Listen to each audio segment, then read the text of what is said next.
안녕하십니까. 윤리학연구소 197번째 이야기를 하도록 하겠습니다.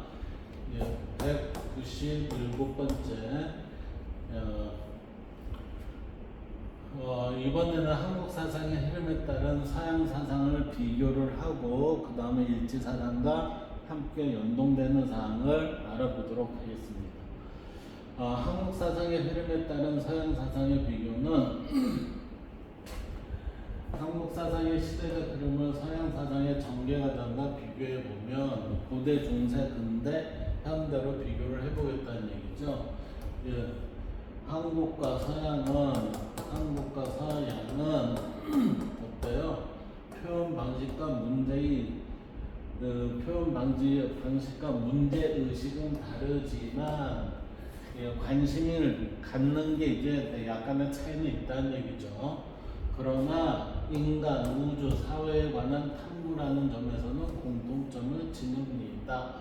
결국에는 이게 뭐예요? 인간, 우주, 사회에 관한 탐구라는 거는 우리의 삶과 관계되는 거 이렇게 되는 거죠.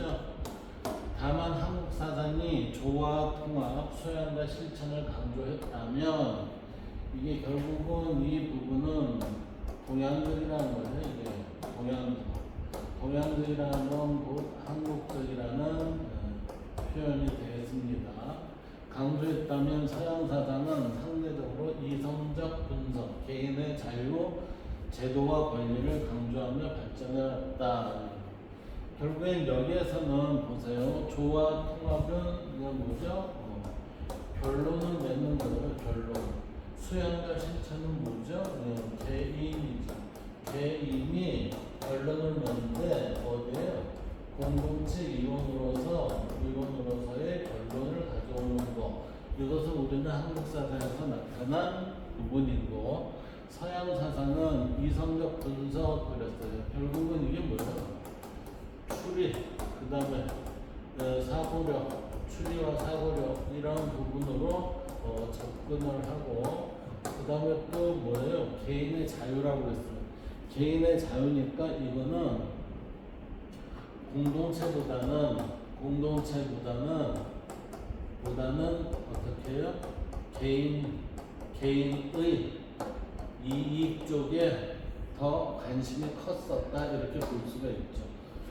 그리고 그러한 부분들을 제도와 권리, 이 제도와 권리라는 거는 어떻게 해요? 국가와 개인 간에 있어서의 이 함께 지켜야 할 제도와 권리를 강조하며 발전해 왔다 이렇게 볼 수가 있을 것 같아요. 그럼 이제 고조선부터 볼까요? 고조선의 홍익인간과 고대 그리스의 코스모스 사상의 비교예요. 코스모스라는 거는 이제 질서 조화죠. 그래서 고조선의 홍익인간과 제세2화는 그러니까 홍익인간과 제세2화는 뭐죠? 고조선에 있어서의 우리의 사회적 공동체의 가치의 가치. 인간이 하늘의 뜻을 실현하여 세상을 이롭게 해야 한다. 인간의 하늘의 뜻을 실현 어디에서요? 우리의 삶 속에서 실현을 하는 건데 그 실현하는 장소는 어디예요? 세상이라는 거죠. 이 세상을 이롭게 해야 한다는 사상입니다. 따라서 고조선에서의 홍익인간과 제세2화라는 이 가치는 우리의 현실을 떠나서는 이루어질 수 없습니다. 라는 부분이 여기에 있어요. 그래서 이 사상은 인간은 우주의 질서와 조화를 이루는 존재로 이해되었다. 즉 인간은 우주의 질서와 조화를 이루는 존재. 그러니까 이게 결국은 뭐죠? 우주의 질서와 조화를 이루는 존재자이기도 하지만 이것을 질서와 조화를 만들어가는 존재이기도 합니다. 이렇게 되는 거예요. 따라서 이거는 수동적이에요? 아니요, 피동적이에요. 능동적이에요. 능동적.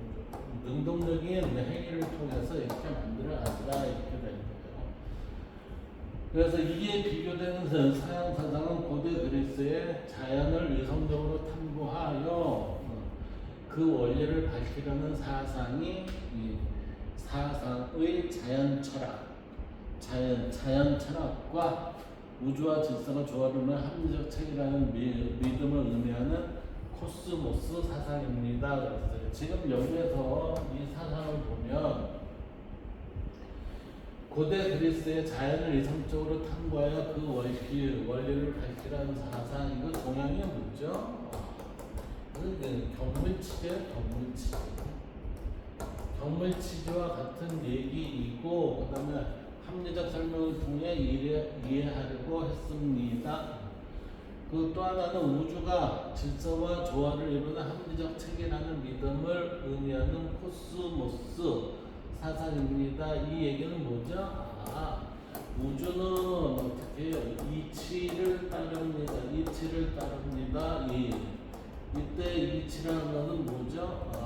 참된 이치예요.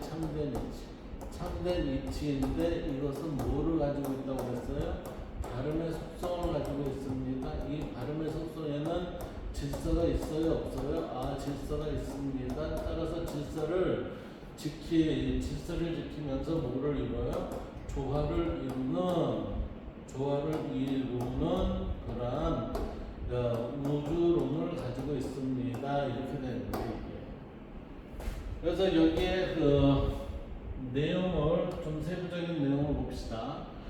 여기에서 지금 자연을 이성적으로 탐구하여 그 원리를 밝히려는 사상의 자연 철학인데, 이거는 이성 중심으로 본다는 거죠. 이때 이성 중심으로 본 사람이 탈레스, 아나치만드로스, 헤라클레이토스와 같은 자연 철학자들은 자연 현상을 신화가 아니라 이성적 탐구와 합리적 설명을 통해 이해하려고 했습니다. 이렇게 얘기를 하는 거예요. 반면에 우주가 질서와 조화를 이루는 합리적 체계라는 믿음을 의미하는 코스모스라는 것은, 보세요. 피타고라스라는 사람이 우주의 질서가 뭐에 의해? 수에 의해 설명될 수 있다고 보았고, 플라톤은 우주가 이성적 원리에 따라 조화롭게 구성되어 있다고 주장을 해요. 반면에 아리스토텔레스 역시 우주가 목적과 질서를 가진 체계라고 봅니다. 라고 하니까 피타고라스나 플라톤이나 아리스토텔레스는 결국 뭐요? 질서에 따른 조화를 지닌 곳이 이 코스모스의 세계입니다. 이렇게 되는 거예요. 그래서 피타고라스, 헤라클레이토스, 스토아 철학을 창시한 제논 등은 우주가 혼란스럽게 존재하는 것이 아니라 일정한 질서와 법칙에 따라 움직인다라는 로고스, 즉 로고스라는 얘기는 우주의 질서와 원리를 설명하는 개념이 로고스죠. 로고스에 의해 질서 있게 운영된다고 보았습니다. 우주의 질서와 원리를 로고스라고 합니다. 라는 얘기를 우리는 일반적인 보편적인 얘기로 하면 로고스가 뭐죠? 참된 이치예요. 참된 이치를 따르는 것을 순리를 따른다 이렇게 얘기한다고 그랬잖아요. 그 순리를 따른다는 건 질서를 어긋나요? 아니요, 질서를 지키는 거예요. 이걸 그래서 발음의 속성 이렇게 얘기한다고 그랬잖아요. 언어가 틀리지 우리한테 지칭해주는 그 의미나 내용은 일치한다. 어디가요? 동서양이 이렇게 봐야 된다. 그래서 한국은 진리를 구현하는 하늘과 인간의 실천적 조화를 강조한 반면, 이건 뭐예요? 실천적 조화를 강조한다는 얘기는 결국 뭐죠? 하늘과 인간의 실천적 조화라는 건 인내천, 그 다음에 사인여천, 이런 이와 같은 형태의 필요에 의해서 얘기를 한 반면, 그리스는 진리를 추구하는 우주의 원리를 찾는 탐구에 더 관심을 두었다. 그러니까 지금 동양적 사상, 한국 사상 이런 것들은 결국은 뭐예요? 우리가 이 세상에 진리를 구현해야 됩니다라고 하는 실천적 조화를 추구를 했지만, 서양에서는 어때요? 진리를 추구하는 이런 원리를 찾는데 탐구했다 그랬어요. 예, 그 얘기는 뭐예요? 동양에는 이미 진리를 알고서 진리를 이 세상에 실현하려고 노력을 한 반면 서양에서는 어때요? 진리가 과연 뭐지? 라는 것을 알기 위해 탐구를 했습니다. 라고 하는 거예요. 다시 말하면 동양과 한국의 철학에 있어서는 이거는 정상을 가서 이 정상을 우리의 실상에서 드러나게끔 하려고 했는데 이 서양은 어때요? 정상이 과연 그 끝이 어디지? 라고 하는 이게 되게 궁금했다는 얘기예요. 이게 두 번째, 삼국시대와 헬레니즘, 그 다음에 초기 기독교를 비교를 해보면 삼국시대는 불교죠. 그래서 불교는 인간의 고통을 극복하고 깨달음 없는 것을 중요하게 생각했어요. 결국은 뭐죠? 여기에서 인간의 고통을 극복하고 깨달음을 얻는 것, 이걸 무변 사성제라고 했어요. 사성제. 그래서 이건 고집멸도 그랬어요. 고집멸도를 인해서 우리는 뭐요? 열반의 세계에 머물고자 했습니다. 이렇게 됐네요. 특히 원형은 화정사상과 다툼이 없는 이 세상을 만들려는 것과 일심사상으로 모든 것은 마음에서 비롯됐습니다. 라는 모든 사상의 궁극적 통일성을 강조했어요. 그래서 화정사상이라는 것은 우리의 현실 속에서 다툼 없는 세계, 다툼 없는 조화를 구현하려고 한 사상이 화정사상이고, 일심사상이라는 것은 우리의 한 마음이 이 세상을 모두 드러낸 것입니다. 이렇게 표현한 거예요. 위에 이제 비교할 수 있는 서양 사상은 헬레니즘 철학과 초기 기독교 내용이에요. 그래서 헬레니즘 시대에는 개인의 내면적 평화와 구원을 추구하였습니다. 라는 얘기는 뭐죠? 평정심과 부동심과 같은 형태의 것을 추구를 하려고 했습니다. 그러니까 이 얘기는 우리의 장자에 있어서 이 심재,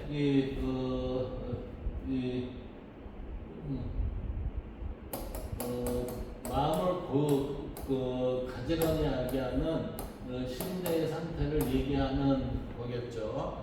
그리고 기독교는 신과의 합일과 영혼의 구원을 강조했습니다.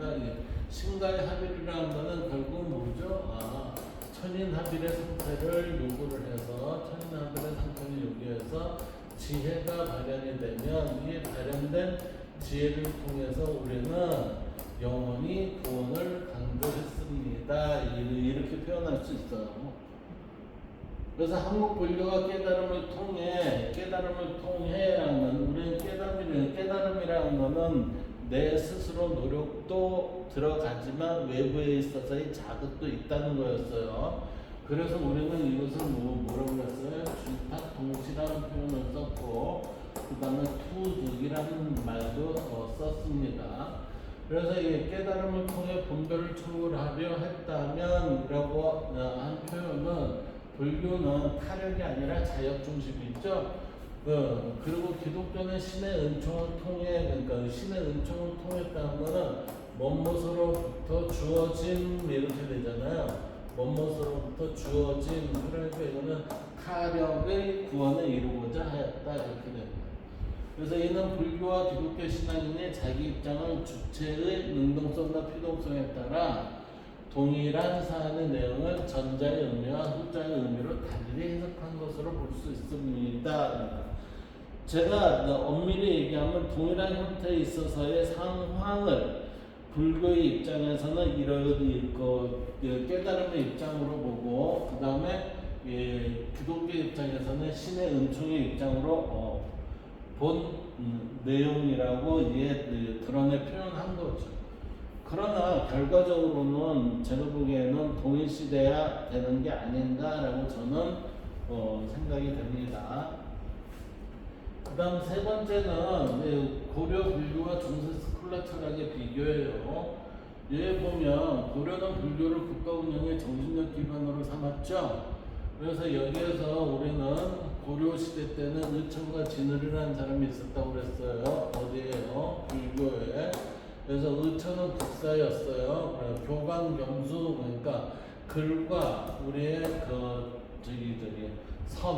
좌섬이 같이 겸해서 수련을 해야 된다는 거고, 그리고 이 얘기는 교와 관의 통합을 강조하였으며, 진울은 정해쌍수와 도노점수를 주장했어요.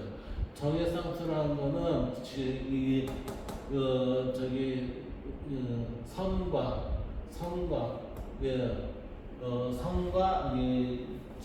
이론에 대한 것을 같이 병행되는 가끔이 있어야 된다는 거고, 깨닫고 나서는 이것이 우리한테 습이 다 빠져나가고 도노의 상태에 깨달음의 상태가 몸에 익혀야 되는 그러한 닦음을 주장을 했다는 거죠.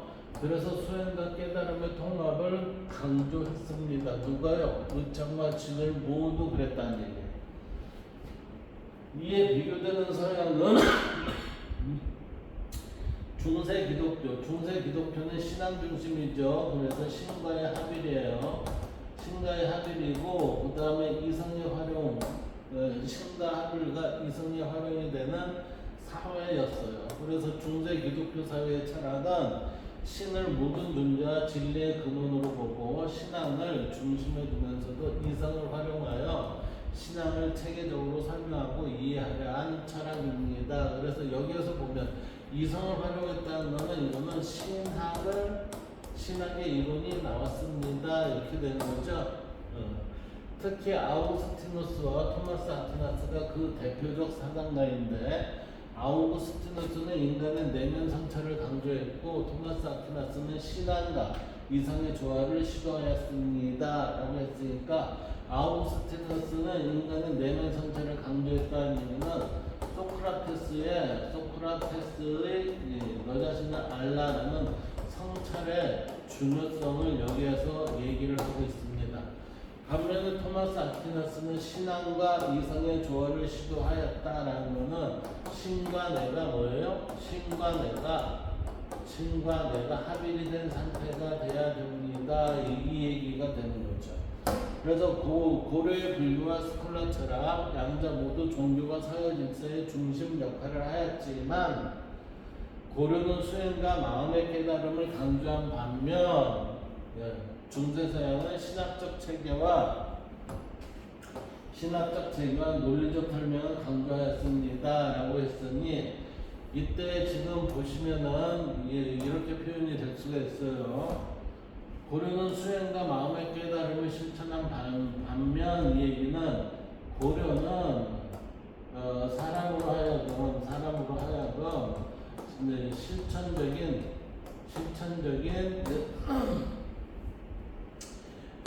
실천적인 불교를 행하였다라고 볼 수 있고, 그 다음에 중세서양은 신학적 체계와, 그러니까 이거는 신앙과 그 다음에 합리적 이론을 통해서 이것을 공부할 수 있도록 했습니다. 라고 이렇게 되겠죠. 그래서 동양은 체득적으로, 서양은 정신의 논리가 중심되는 구조를 지닌 것으로 볼 수 있습니다. 이렇게. 그래서 우리는 동서양에 있어서의 그 표현은 동양은 체득적이에요. 서양은 어때요? 논리적입니다. 이렇게 보는 거죠. 그러니까 이 체득적이라는 거는 이건 뭐예요? 몸소했다는 거고, 이건 뭐죠? 논리를 따랐다는 거는 머리로 했습니다. 이렇게 될 가능성이 높다는 거지. 그래서 조선 성리학과 르네상스, 그 다음에 근대 합리론을 비교를 하면 조선 성리학은 결국은 뭐죠? 우주론하고 심성론의 관점을 보고 있어요. 누가요? 이기론으로 인해서.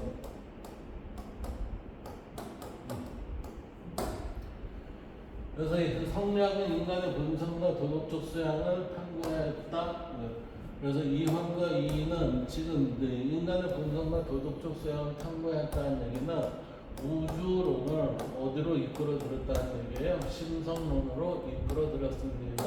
따라서 이황과 이인은 인간이 끊임없는 수양을 통해 성립될 수 있다고 보았다라고 했으니까 이 끊임없는 수양을 통해라는 심성론의 완성을 이루는 것, 이것이 곧 뭐죠? 근자 혹은 성인이 되는 길입니다. 이렇게.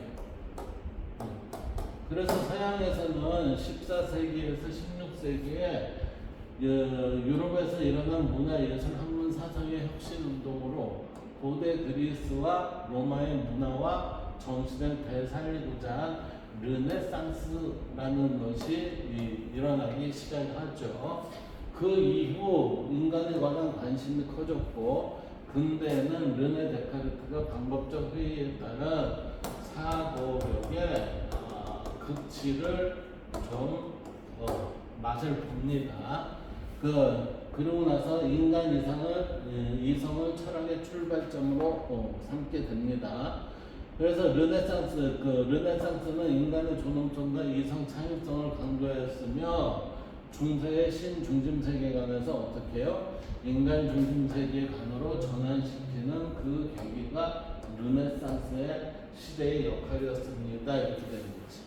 그래서 르네상스는 뭐예요? 신중심에서 인간 중심 세계관으로 전환시키는 문화 사상 운동이었습니다. 그러므로 조선 성리학이 어떻게 도덕적으로 완성될 것인가를 물었다면 근대 서양은 경험론과 합리론에서 비롯돼 무엇을 확실하게 알 수 있는가? 이거 보세요. 여기에는 안다에 있지만 여기에서 뭐예요? 완성할 것인가, 그러니까 실천을 할 것인가 이거잖아요. 여기는 안다, 여기는 행한다 이렇게 되는 거예요. 행한다.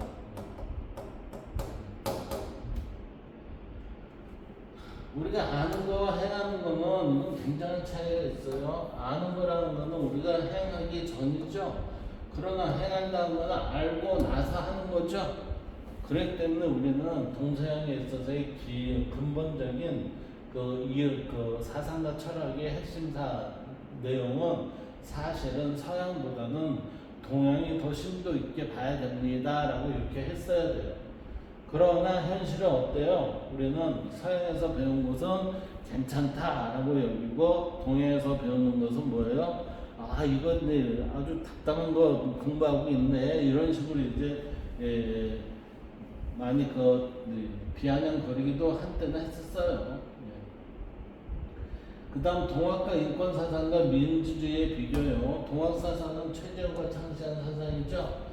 그래서 십천주 하나님을 모신다라고 해서 하나님은 인간 밖에 있는 초월적 존재라기보다 인간의 마음속에 내재한 신성한 존재입니다. 그래서 이것을 곧 우리는 사람을 곧 하늘입니다 하면서 사인연천에서 사람을 섬기는 것이 마치 하늘을 섬기는 것 같이 해야 됩니다라고 해서 인간에 대한 좋음을 여기서 굉장히 많이 강조를 하고 있습니다. 그래서 인내천, 사인여천을 바탕으로 모든 인간의 존엄성과 평등을 강조하고 후천개벽을 통해 차별과 억압이 없는 새로운 사회를 실현하고자 한 종교적, 사회개혁적 사상이 뭐예요? 동학입니다. 이렇게 됩니다. 그래서 동학의 인내천은 인간이 곧 하늘이라는 사상인데 이때 사인여천은 사람을 섬기기를 하늘 섬기듯 하라는 것으로 인내천 사상이 실천으로 나타나는 모습을 우리는 사인여천이라고 이렇게 표현할 수 있어요. 그래서 이는 인간 존엄성과 평등성을 강조한 내용입니다 라고 이렇게 볼 수 있다는 거죠. 자, 이제 서양에서는 근대 시민혁명이 일어나요. 그때 근대 시민혁명은 3대 혁명이 있는데 영국의 명예혁명, 그 다음에 미국의 독립혁명, 그 다음에 프랑스 혁명이 있습니다. 영국의 명예혁명은 자유와 입헌주의를 세우게 되고 미국의 독립혁명은 자연권과 독립을 세웠고 가져가게 돼요. 그 다음에 프랑스 혁명에서는 자유, 평등, 다계를 주장하는 그러한 범시민적인 운동이 일어나죠. 그래서 이것과 그 다음에 인권사상이라는 거는 이때 뭐죠? 인내창과 사행열창과 같은 인간은 조덕합니다라고 얘기할 정도의 로크의 자연권 사상과 루소의 사회계약론, 몽테스키의 권력분립, 칸트의 인간은 수단이 아니라 목적 그 자체로 대우해야 한다라는 이 문장이 등장을 하게 돼요. 그래서 인간이 굉장히 존엄하다라는 것을 여기에서 이제 드러나게 되죠. 그리고 프랑스 혁명과 미국 독립혁명은 인간의 자유와 평등을 강조했고, 동학이 인간 안의 신성을 강조했다면 서양 민주주의는 국민이 국가의 주인이며 자유와 평등, 인권을 보장받아야 한다는 정치 원리인 인간의 권리와 자유를 강조했다는 차이가 있습니다. 근데 여기에서 지금 보면 서양 근대에 있어서의 자유의 표현이라는 거, 이거 좀 모호해요. 예, 모호해요. 인간은 권리와 의무가 있어요. 권리가 의무. 자유라고 하는 거는 자기가 스스로 선택해서 하는 거거든요. 스스로 선택해서 하는 거를 그걸 의무라고 그래요. 그걸 권리라고 하잖아요. 그래서 권리와 자유를 강조했다는 차이가 있다. 그 다음 7번째, 현대 한국 사상과 현대 통합 철학의 비교예요. 이 현대 한국 사상과 현대 통합 철학의 비교는, 현대 한국 사상은 전통 사상과 서양 사상, 종교와 과학을 통합하려는 경향을 보여요. 서양에서도 현대 철학은 과거의 이성 중심주의를 넘어 그랬어요. 과거의 이성 중심주의를 넘어 인간과 자연, 과학과 종교, 개인과 공동체의 통합을 모색하고 있다. 예를 들어 마르틴 하이데거는 존재와 인간의 관계라, 한스 요나스는 생태적 책임을 강조를 한 글을 지었습니다. 그래서 서병론의 일치사상 역시 이러한 현대적 흐름 속에서 다양한 정통을 하나의 진리 안에서 통합하려는 시도로 볼 수 있어요. 그래서 한국 사상, 서양 사상, 공통 주제 이렇게 돼 있는데, 이 부분을 같이 본다면 이렇게 볼 수가 있어요. 한국 사상은 홍익인간 제세 이화죠.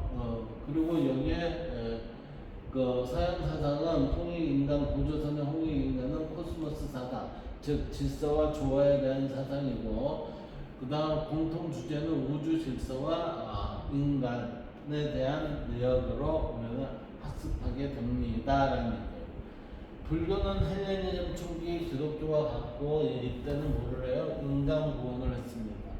고려 불교는 중세 스콜라 철학에 있어서의 좀 암시대였어요. 그래서 종교와 사회 질서를 요구를 했고, 성리학은 르네상스 합리론, 여기에 있어서의 뭐죠? 인간 탐구를 해보자라는 신성론적 입장을 가져오게 됩니다. 실학은 계몽주의고, 여기에서는 그 계몽이라는 게 우리의 동양에서는 어때요? 현실을 개혁해야 합니다라고 이렇게 볼 수 있는 거예요. 실학은 계몽주의, 현실 개혁 이런 상태로 살필 수 있고, 동학은 인권사상, 민주주의, 인간 존엄성으로 살펴볼 수 있습니다. 그래서 맨 마지막으로 현대 통합 사상은 생태 철학, 통합 철학에 버티고 있는 반면에, 여기 공통 주제에는 공존과 통합이라는 내용으로 동서양을 이게 맺고 있습니다. 이를 요약하면 한국 사상은 하늘과 인간의 조화 속에서 인간 완성을 추구한 역사이고, 서양 사상은 이성과 자유를 통해 인간과 세계를 이해하려 한 역사라고 볼 수 있어요. 그리고 현대에 이르러 양자는 점차 만나고 있는데, 지금 이 얘기가 우리는 잘 이해를 못하는데, 현대에 이르러서는 양자는 점차 만나고 있습니다라는 동서양이 가까워지고 있다는 거예요. 동서양이 가까워지고 있습니다. 이때 한국 사상은 공동체 수양 조화를 강조하고, 서양 사상은 자유, 권리, 합리성을 강조하는데 오늘날에는 이 둘을 함께 갖춘 인간성과 사회를 모색하는 방향으로 발전하고 있다고 정리할 수 있다.